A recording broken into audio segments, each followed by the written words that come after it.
Sounds good. One moment while I set up my timer.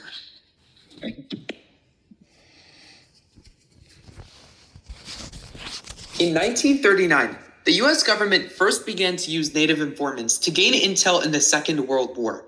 It was successful in upholding democracy for the nation as a whole. But in 2025, that same practice of native informants has protected not just democratic nations, but the plight of individual communities at grassroots levels as well. It is because of the principle of upholding justice through effective means across the world we are proposing today.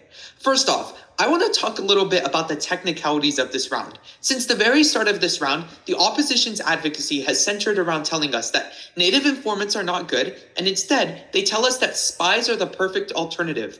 By definition, spies can be native informants, and thereby they lose the definitions debate because the only alternative they provide us is literally a part of our definition of native informants that we provide.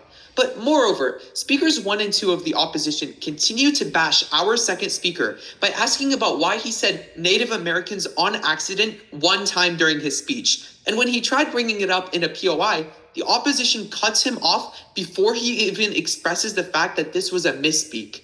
By this logic, I should keep bringing up the fact that Speaker 1 of the opposition said native informants are just Mexicans.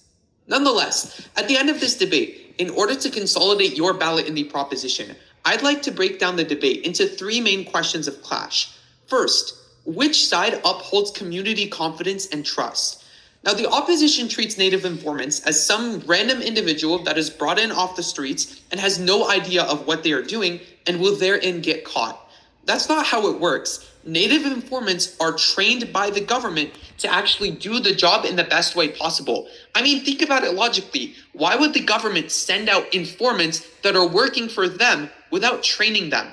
That's not going to cause them a net benefit. Therein, they're going to train these native informants, and that's what they're doing under the status quo. The whole point that we're bringing is that they're able to do this at a lower cost because they're providing these informants an economic incentive, which costs much less than the alternative of police officers, which the opposition did not talk about whatsoever, and they also dropped that argument. But secondarily, which side better protects minority communities? Well, it's also the proposition. The opposition tells you about marginalized communities and how native informants are specifically used in high frequency amongst these communities. That is not true. We give you examples as to how native informants are specifically the ones who are able to protect Americans and protect any other marginalized community in situations of high crisis. For example, the 2016 potential bombing of the Somali immigrants, the Somali people, the Somali Muslims in Kansas. Those people would have lost their lives if it wasn't for this practice. Stop turning a blind eye to the people that are being protected by this practice and start looking down at that. Start analyzing the situation and understand that native informants are protecting them. But third and finally, which side wins on an Islamic level? You guessed it, the proposition. Islamic teachings encourage us Muslims to promote good and prevent evil within our communities.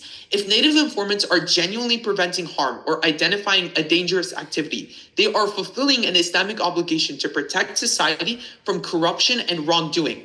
But the opposition concludes this whole argument by telling you that native informants are just going to lie and therein try to get revenge. That's not how it works. A native informant still has to provide evidence and still has to provide proper documentation of everything that happens because that's just the way that the justice system works. They don't just make accusations without evidence. For all of these reasons, you propose this motion.